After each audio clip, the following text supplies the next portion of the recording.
Hello everyone, it's me again. This is kind of a different camera angle actually. I've actually set up on the tripod for once instead of trying to place you lot on the tripod. I watched this film, I watched Blade, and it was fucking brilliant. 4.5 stars on Letterboxd. You know, I rated it that much because it was such an amazing film. I had such a good time with this film. I didn't actually watch it on this DVD because this DVD is scratched. You can see here. Don't know if you can see. But yeah, this DVD's there you go. The DVD's fucked. So I had to purchase it on Prime Video, on Amazon Prime. But this was a fucking great film. You know, let's just talk about it for a bit. The things I absolutely loved. There wasn't many things I didn't like. You know, I really did enjoy this film. I think the main, I mean, this film is just absolutely amazing. If you haven't seen this film already, thank you.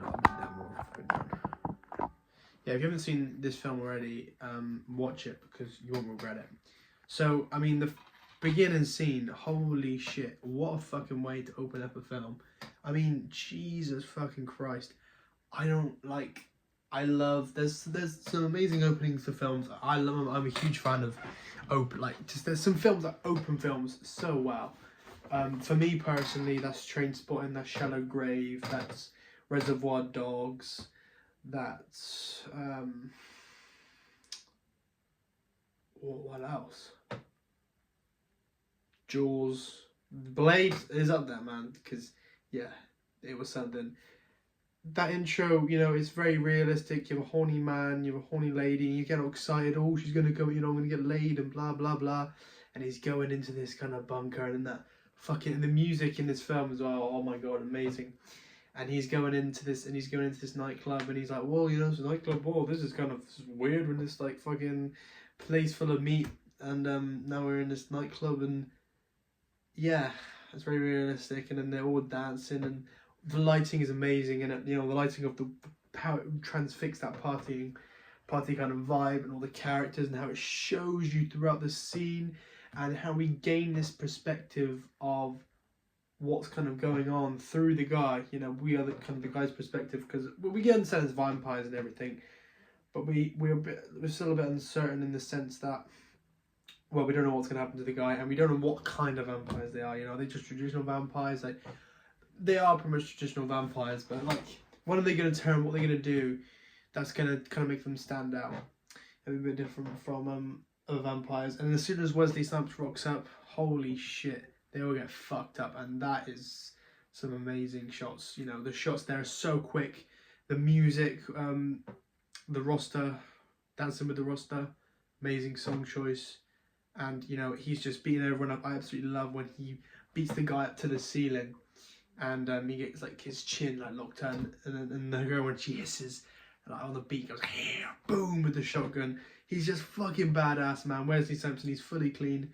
So that's the first thing I love about this film is a Wesley Snipes character. Like holy shit, Wesley Snipes was amazing in this film.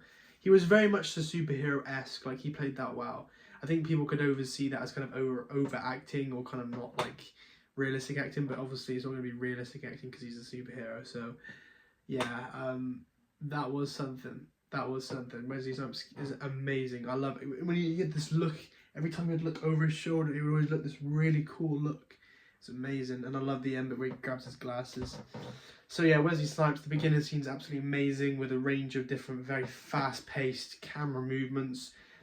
Very frantic, very kinetic. We have this perfect introduction to Blade and what kind of a badass he is. Second thing I absolutely loved, I mean, I loved the story structure. The story structure I think was amazing. There was a consistent flow of, like, it never kind of, it was always escalating. Like, it was always building up and building up and building up and building up. I never felt like I was kind of going back, or I was kind of kind of going up, and then just staying here for like 10 minutes or something, going up again, just staying here. Like, I didn't really feel that way. Well, there was a good momentum to it. There's a very good pace to it. Very good pace to it. The way everything was, I just love the structure of the story. I think the structure of the story was absolutely fantastic. The structure of the story was really, really good. And yeah, I actually love the structure of the story. And the third thing would be the music. I mean, that 90s rave, that kind of 90s music, electronic music. I mean, I'm a huge fan. I'm a huge fan of that music. It's one of my favourite genres. So to put in a film and to use it with Blade, amazing. Really, really good. So yeah, I mean, those are the kind of three things I absolutely loved about the film. I really did enjoy the film. And I thought the pacing of it was really good, the structure of it was really good. I absolutely love there's actually some really good unique camera angles as well, and some camera shots.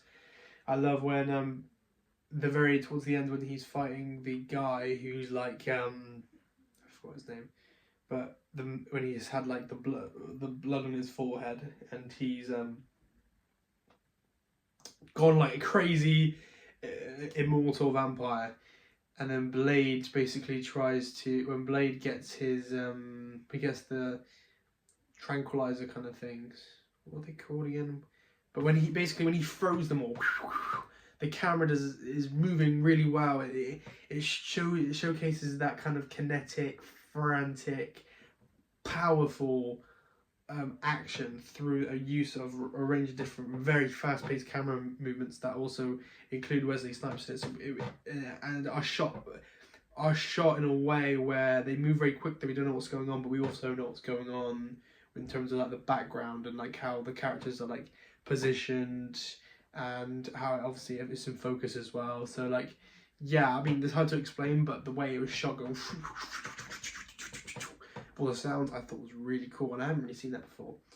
Yeah, I think the camera angles and the franticness of it as well was really, really good. You know, the consistent cutting, which is obvious, which is very conventional in terms of like superhero films, in terms of, you know, action films. It's conventional filmmaking, but it's done with a hint of uniqueness and very choreography. You can't say that word. Very choreographed well. Yeah. So those were, yeah, but it works. It works so fucking well, and it's not conventional. The film fights well, they're not conventional, but they're conventional is that in the sense that they play with conventions. They utilize the main bits of structure, and it's like 50%, and the 50% is like how they make it unique with the choreographing, with the kind of set, with the Wesley Snipes' weapons, the way Wesley Snipes moves in the scene. You know, I like how Wesley Snipes, I like how he fights. He'll fight someone, and then he'll stop, and someone will attack, and he'll like move, and then he's quite robotic in that sense. So yeah, I mean, apart from that, I absolutely love the film. The only things I didn't really like, one is not really their fault, but the effects are quite outdated. Like, be warned, the effects are quite outdated. There's nothing they can do about that. This film came out in 1999, which means probably this filmed in 1998. So the effects are obviously not going to be amazing, but the effects are, yeah, they're very outdated. But I mean, as I said, like, I'm not saying like, it's a bad thing. Like, it's to, you know, I don't really care. It's that era, you know, it's a long time ago since that film was made, from 2025, so 26 years ago, so it's a long time. But still, you know, it doesn't, you know, who cares? One thing I would say though is the acting. I think there was some not so I wouldn't say. I mean, I've got the DVD here. Let's have a look here. I think Wesley Snipes there was the three main people. So Wesley Snipes, the lady, and Whistler. Sorry, not Whistle. Yeah, Whistler was really good, and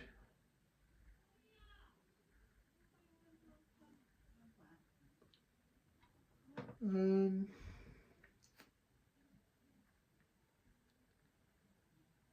don't know who the ladies. I don't know the lady. The girl in it was really good. But the girl, Wesley Snipes, and Whistler, played by Chris Christopherson. They were all good, but I think some of the performances are a bit cringe. Like, no, I mean, I don't like doing this. I don't want to shit on films, but I'm just expressing my opinion. You know, some of the characters, they were very conventional. Again, I don't know if it's because it's a bit outdated, but yeah, you know, some of the enemies, I feel like that was kind of, you know, if they were more believable, they were definitely nasty pieces of work. And the main guy was quite good, but if they were just more, they almost just seemed like bots. Like NPCs in a way. They didn't really seem like there wasn't much depth to them. I feel like if there was more depth and if there was just more of a villain arc around them, as in, you know, they were doing more evil things. It was not just the main guy, other people were doing more evil things.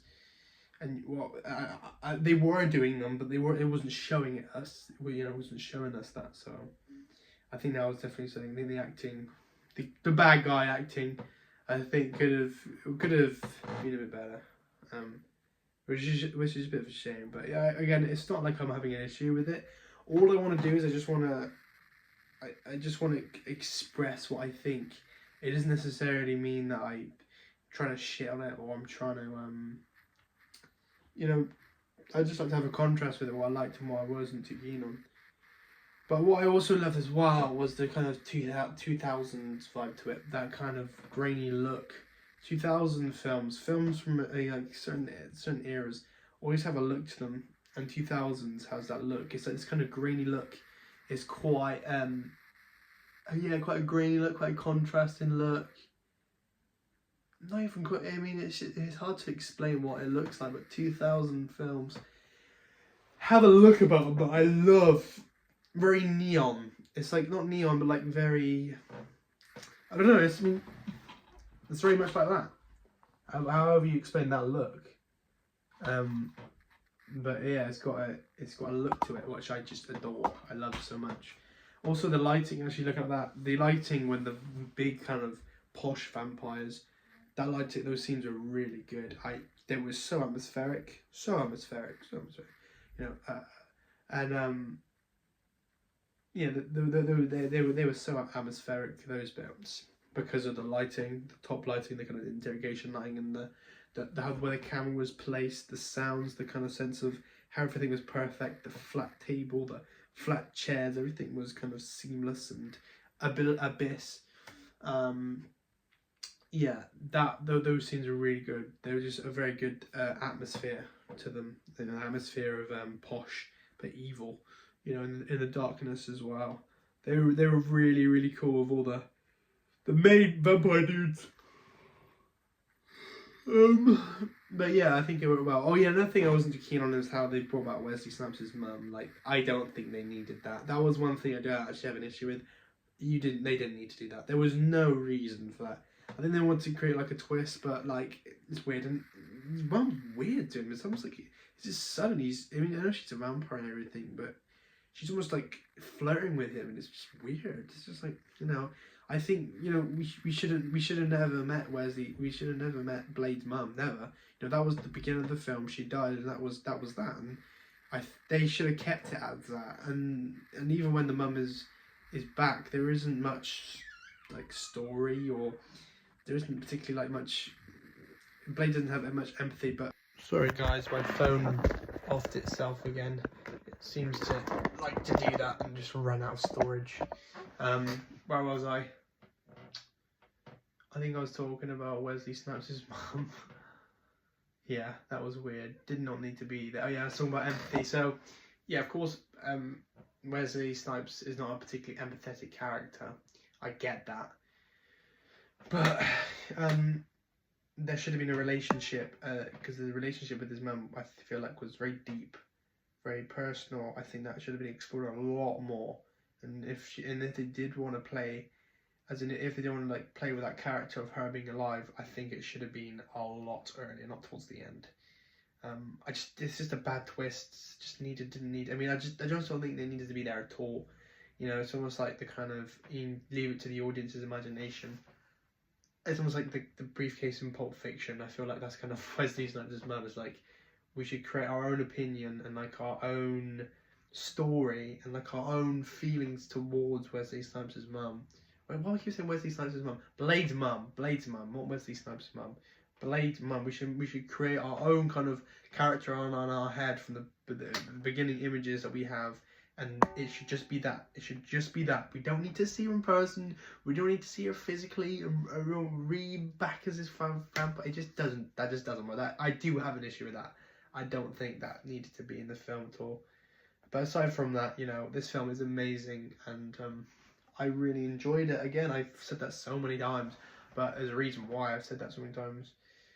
Was it better than Liar Liar? It was better than Liar Liar, but Liar Liar was good though. I'm not dissing Liar Liar. But yeah, I mean, yeah, it was really cool. It was really cool.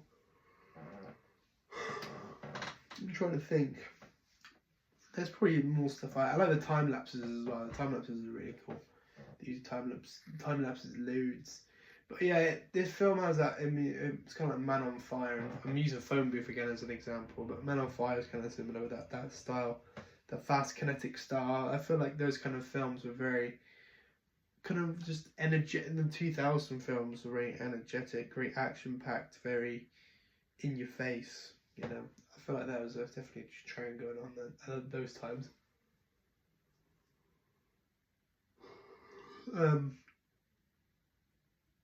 Yeah, it's a shame about Whistle as well. I will. This is a spoiler alert if you are going to watch it. But Whistler, yeah, that scene was rough, man. They kill Whistler. I love Whistler. Whistler was such a cool character, but they just kill him. Well, they don't kill him off. Well, they do kill him off, but he ultimately ends it. And also, I love Blade Modified Uzi. That's just cool. That's so cool. I didn't even realize that until like halfway to the film. But I did actually. This is actually a fact. I fell asleep last night watching it, and now not because I didn't like it, just because I was shattered and I watched it about hour today. So that was quite funny. But yeah, I mean, I'm rambling on really. This film's amazing. There's some really good techniques in it in terms of cinematography and camera. The story and structure and pace is really good. I think there's some really strong characters, decent performances from the main actors.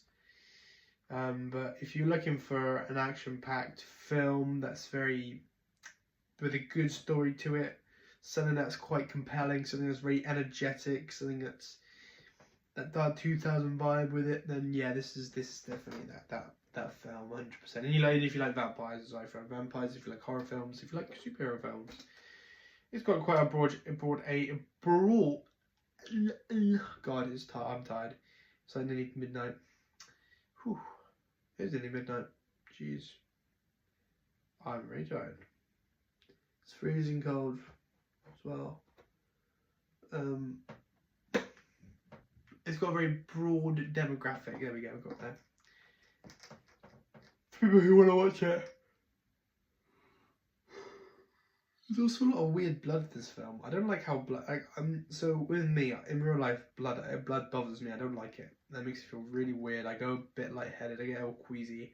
I don't like blood. It makes me feel strange. I used to do boxing, and when you were boxing and you saw blood, you wasn't fussed by it because you were so anxious. So it doesn't bother me in that sense. So if you're like full of adrenaline, you just look at you like, oh, whatever sort of thing. But when you're just on your own and you cut yourself and you're looking at your cut and you're like, oh, it just makes me feel weird. And usually in films, it doesn't bother me at all because like it's usually overused so much, and usually the way the blood's like coming out of people is quite similar. Usually it's like a blood squib of a bullet. Usually it's like some arm getting chopped off and blood pouring. So it's like get used to it. It's just very it's just done so much, quite overstimulating. But the way Blade did it, it's not necessarily just like Blade doing this specifically. It's just there's a lot of needles when Blade's getting like sacrificed with the fucking thing that was hitting his rib. Oh, it made me feel odd. It just made me feel strange. Like it just made me feel a bit like this was a bit ill. I was like, oh. The blood they used just it just made me feel a little bit. Even now, just talking about it, oh. I don't know why that was, and even the ritual as well. Yeah, I just didn't like that. Like, I feel like the blood in the film was used so creative. I mean, obviously the vampires and everything, and that makes you feel weird when they're like in the teeth and they're like stuck in the blood, like oh, it just feels strange. But the way I feel like the blood, the strange way the blood was used like creatively in this film. It's a bit weird how it was just. Yeah, it was used. The blood was just used in different ways. And obviously, the main way of blood scripts. That don't bother me. But Wesley Snipes is a badass in this. I love him in Blade. And the beginning scene, I think, is up there for one of my favourite all-time beginning scenes. I can't think of any other ones. Beginning scenes. God, there's some good ones. I mean, commercially, because Dark Knight, that has quite a big beginning to it. Based on the Killing by Stanley Kubrick, I think that introduction.